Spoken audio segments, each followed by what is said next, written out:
आदाब नाजरीन, आप देखते रहें हाईटेक टीवी न्यूज़ इंडिया। ज़िले संगारेड्डी से Sheikh Abubakar bureau chief Mohammed Majeed reporter. और जैसा कि आज इस वक्त हम हमारे studio hi tech TV news India Sangareddy में हरकयाती कायद नौजवान बीआरएस पार्टी मोहम्मद ज़फ़र हाशमी साहब जो वार्ड नंबर 38 से है, आपने 38 वार्ड से कॉन्टेस्टेड किया था। हम उनसे इस ज़मीन में बात करेंगे कि मौजूदा एमपी निज़ामाबाद अरविंद ने जो निज़ाम सरकार के ताल्लुक़ से नाजिबा अल्फाज इस्तेमाल किया है और ये तेलंगाना के अंदर एक गंगा जमनी तहज़ीब है, इसकी फ़िज़ा को अरविंद एमपी बीजेपी के वो नाजिबा अल्फाज इस्तेमाल किए हैं। इस ज़मीन में हम पूछेंगे कि ज़फ़र हाशमी साहब से इस ज़मीन में आपका इनके बयान पर क्या इजहार ख़याल है, आप बात करें। ज़फ़र हाशमी साहब। नाज़रीन आदाब, हाईटेक टीवी के तमाम नाज़रीन को मेरा सलाम है। आए दिन तेलंगाना में बहुत सी जहर अफशानी हो रही है जिसमें बीजेपी का बहुत बड़ा अहम रोल है। हाल ही में 2 से 3 दिन पहले मौजूदा निज़ामाबाद के एमपी धर्मापुरी अरविंद जो डी श्रीनिवास साहब के बेटे होते हैं, उन्होंने एक बयान दिया। उस बयान में उन्होंने कहा कि निज़ाम जो यहाँ के रूलर थे, निज़ाम को उन्होंने गधा कहा। जो निज़ाम की जूती के बराबर भी वो धर्मापुरी अरविंद नहीं है, लेकिन उन्होंने निज़ाम सरकार के बारे में ये कहना ये बहुत ही अफसोस की बात है, क्योंकि हैदराबाद का जो ब्रांड इमेज है वो बनाने में बहुत बड़ा अहम रोल निज़ाम साहब का है। धर्मापुरी अरविंद को कोई चीज़ का नॉलेज नहीं है। बीजेपी पार्टी और धर्मापुरी अरविंद अब कॉरपोरेशन निज़ामाबाद में आ रहा है तो वो लोगों के पास कोई चीज़ का एजेंडा नहीं है। वो लोगों का काम सिर्फ देश में नफ़रत फैलाना और वोट लेना, और आजकल नया ट्रेंड ये कर दिया कि नाम बदलने का है। तो मैं बीजेपी वालों को मशवरा दे रहा हूँ कि आप जो मौजूदा नाम है वो ना बदलें, बल्कि अपने ख़ुद के नाम बदल लें तो बहुत अच्छा रहेगा, क्योंकि नाम पहले से है। आपको मुंतखब पब्लिक इसलिए करी कि नाम बदलो नहीं, उनके शहर को बदलो। आप जहाँ से नुमाइंदगी कर रहे वहाँ पे तरक्याती के काम करो, बल्कि ये जहर फैलाना, हिंदू मुस्लिम करना, मंदिर मस्जिद करना, हिंदुस्तान पाकिस्तान करना, सिर्फ यही रहेगा। तो मैं हुजूर निज़ाम के बारे में धर्मापुरी अरविंद को ये कहना चाह रहा हूँ कि वो कैसी शख्सियत थी। आप धर्मापुरी अरविंद निज़ाम सरकार के जूती के बराबर भी आप नहीं होते, उनकी जूती की धूल भी नहीं है आप। वैसे शख्सियत निज़ाम सरकार थे। आप जहाँ मीडिया के सामने जो बोले वो बक देना, याद रखो हर एक के मुंह में ज़बान है, अगर इस्तेमाल करेंगे तो तेलंगाना का लॉ एंड ऑर्डर ख़राब हो जाएगा।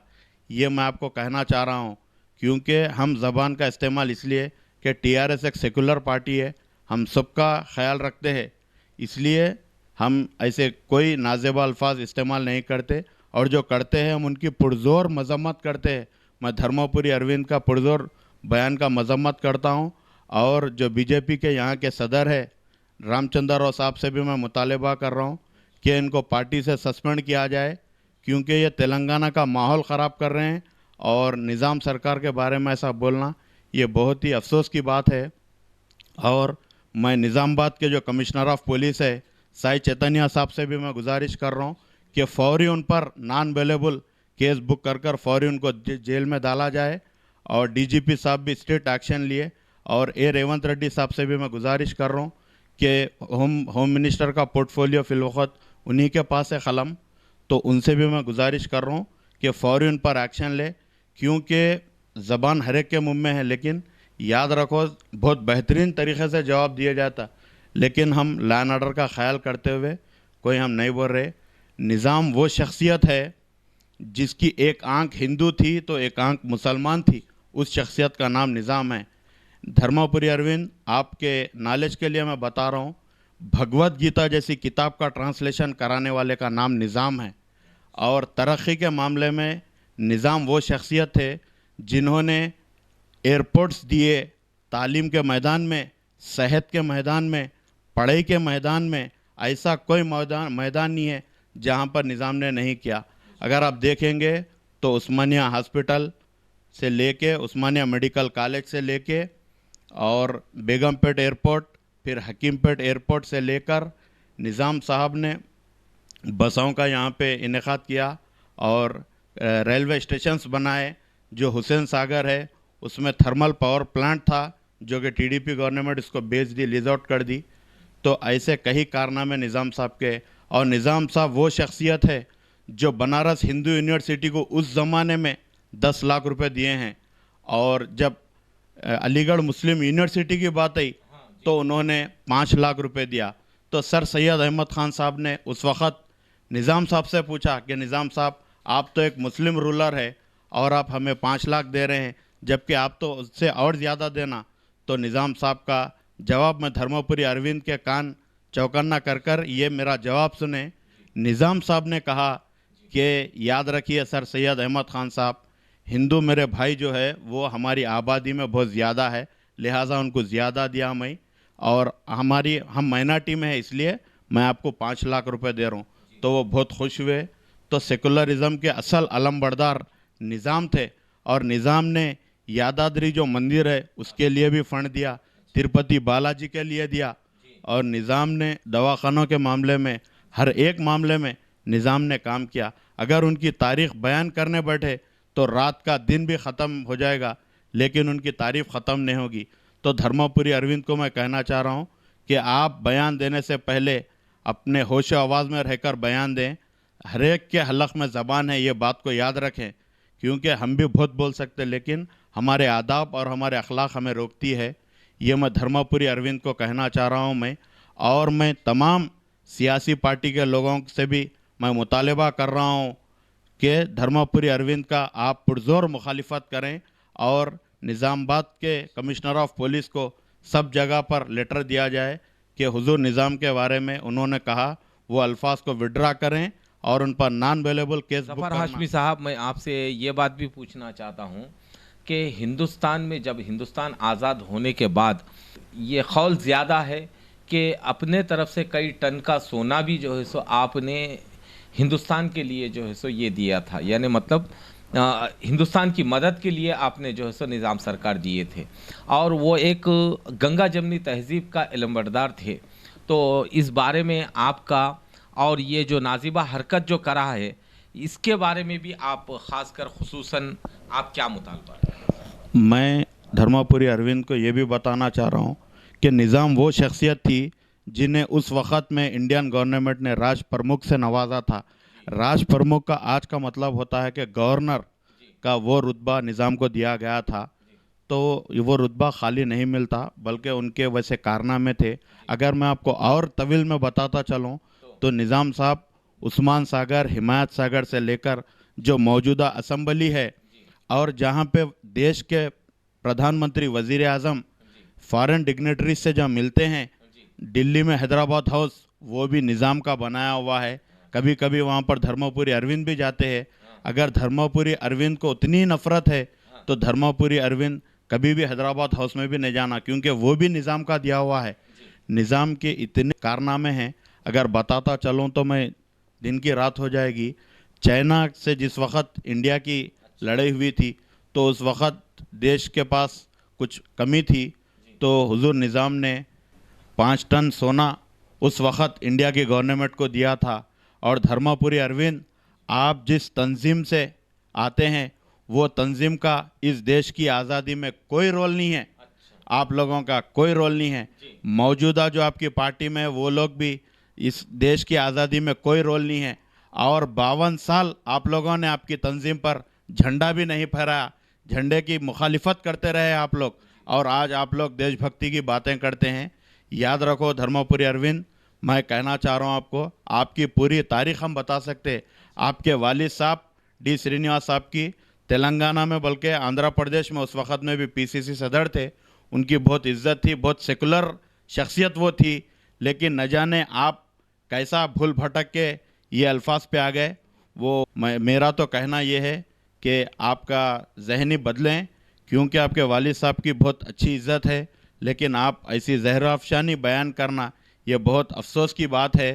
याद रखो, आपका शिजरा पूरा हम बोल सकते, लेकिन मैं कहना ये चाह रहा हूँ कि निज़ाम की आप लोग चाहे कितनी भी मुखालिफत कर लें, आप लोग क्या भी कर लें, निज़ाम की तारीख़ सुनहरी अल्फाज से लिखी हुई तारीख़ है।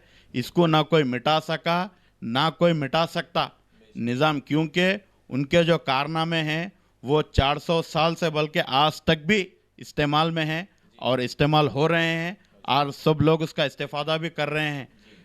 ऐसा तो आपकी गवर्नमेंट कहीं एयरपोर्टां क्या क्या की ब्रिजां बने, लेकिन सब चीज़ अभी से टूट जा रहे, अभी से कोलैप्स हो जा रहे, सब चीज़ का गवाह है। लेकिन हुजूर निज़ाम जो बने वो आज तक भी इस्तेफादा है, आज तक भी मजबूत है। वैसी शख्सियत का नाम निज़ाम है। निज़ाम कोई सिर्फ एक नाम नहीं था, Nizam is the brand of Hyderabad, ये मैं आपको कहना चाह रहा हूँ। क्योंकि निज़ाम का जो दिमाग था, आर्किटेक्चर से लेकर वो हर चीज़ में माहिर थे। निज़ाम ऐसी शख्सियत थी। धर्मपुरी अरविंद, आप निज़ामाबाद के लिए तो कुछ कर नहीं सकते, करने से आपसे होता नहीं, लेकिन निज़ामाबाद के मासूम भोले भटके लोगों का जहन भटकाने के लिए आप निज़ाम का वहाँ पर टॉपिक निकाले, ये बहुत अफसोस की बात है। निज़ामाबाद के लोग भी बाशऊर है, वो लोग को भी सब चीज़ की तालीम है, क्योंकि निज़ाम एक तारीख़ है। निज़ाम का सिर्फ आपके बोलने से कुछ नहीं होगा, आप निज़ाम के पाँव की जूती के बराबर भी नहीं है, ये मैं आपको फिर कहना चाह रहा हूँ। क्योंकि निज़ाम हर मैदान में उन्होंने बहुत काबिलियत से काम किया है।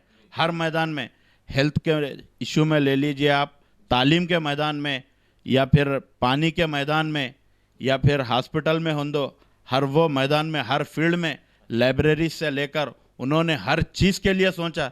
यहाँ तक कि cancer hospital, ENT hospital, Koranti hospital, ये भी बनाने वाली शख्सियत का नाम निज़ाम है। इस बात को आप जहन नशीन रखो, क्योंकि तेलंगाना एक गंगा जमुना तहजीब का गहवारा रहा है और इंशाल्लाह आगे भी रहेगा। तो बहरहाल वो दिए थे निज़ाम साहब। और उसके बाद निज़ाम साहब बॉन्ड्स थे, वो बॉन्ड्स भी इंडियन गवर्नमेंट के पास से ख़रीदने वाली शख्सियत भी निज़ाम सरकार थे। और कोरेंटी हॉस्पिटल बने निज़ाम साहब, RTC का इनेकाद भी निज़ाम साहब करे। उस वक़्त का हैदराबाद इतना डेवलप्ड था कि धर्मपुरी अरविंद के वालिद साहब को अगर वो पूछते तो वो सब बताते थे उनको। इल्म की कमी होने की वजह से धर्मपुरी अरविंद जो अब कॉरपोरेशन में फ़ायदा के लिए निज़ाम का उन्होंने नया मुद्दा उठाए, लेकिन निज़ामाबाद एक तारीख़ी है। निज़ामाबाद में आज धर्मपुरी अरविंद निज़ामाबाद में पानी पी रहे, तो वो निज़ाम सागर का पानी भी वो पी रहे हैं, तो वो भी हुजूर निज़ाम की देन है। मैं धर्मपुरी अरविंद आपको बताना चाह रहा हूँ मैं, क्योंकि आप बैठकर बातें बहुत बड़ी कर रहे, लेकिन आप हैदराबाद में जब आते, आपका घर कहाँ है, MLA क्वार्टर्स में, वो भी मालूम है। आप हैदराबाद में आए भी तो निज़ाम का पानी पी रहे, आप निज़ामाबाद में रहे भी तो पानी पी रहे, लेकिन आप में नाशुक्रीपन है। ये बहुत अफसोस की बात है। निज़ाम सागर का पानी जो पी रहा वो भी हुजूर निज़ाम का दिया हुआ आपको देन है। और हैदराबाद में हिमायत सागर, उस्मान सागर, जिसे गंडीपेट कहा जाता है, वो भी पानी निज़ाम साहब की देन है। ये आप मत भूलो धर्मपुरी अरविंद। और आपको मैं बताना चाह रहा हूँ कि अल्फाज का तलफ़ुज़ बहुत सोच समझ कर इस्तेमाल करो। हर एक के जज्बात मजरूह होते हैं इससे। मैं तमाम सियासी मजहबी क़ायदीन से भी कहना चाहता हूँ कि इस पर सख्त नोट लेकर DGP साहब से और CM साहब से एक वफ्द की शक्ल में मुलाकात करें, कर इस पर रिप्रेजेंटेशन दें। और कमिश्नर ऑफ पुलिस निज़ामाबाद को भी रिक्वेस्ट कर रहा हूँ कि फौरी धर्मपुरी अरविंद साहब का लेकर तेलंगाना के लॉ एंड ऑर्डर और बल्कि निज़ामाबाद के लॉ एंड ऑर्डर को वो महफूज रखें। मैं आपके सामने ये भी बताना चाहता हूँ, ये संगारेड्डी के होनहार नौजवान हरकती क़ायद BRS पार्टी मोहम्मद ज़फ़र हाशमी साहब, जो इससे पहले मादी में मैं अभी बताया भी था कि वार्ड नंबर 38 महल्ले ऊपर बाज़ार से मुकाबला भी किए थे। खैर इस मर्तबा उनका इरादा भी होगा इंशाअल्लाह। वो आने वाले बल्दी इंतखाबात में भी जो है सो कोशिश कर रहे हैं, और उम्मीद है कि ऐसे नाजिबा अल्फाज इस्तेमाल करने वालों पे आपने ज़फ़र हाशमी ने बताया। आइए आप देखते रहें हाईटेक TV न्यूज़ इंडिया। ज़िले संगारेड्डी से Sheikh Abubakar, bureau chief Mohammed Majeed, reporter. ये मैं संगारेड्डी से मुतालबा कर रहा हूँ और मैं हाईटेक TV न्यूज़ वालों का भी शुक्रिया अदा करता हूँ, क्योंकि उन्होंने एक अहम इशू पर ये मौजू लेकर मुझसे बात करी। मैं बहुत बहुत शुक्रिया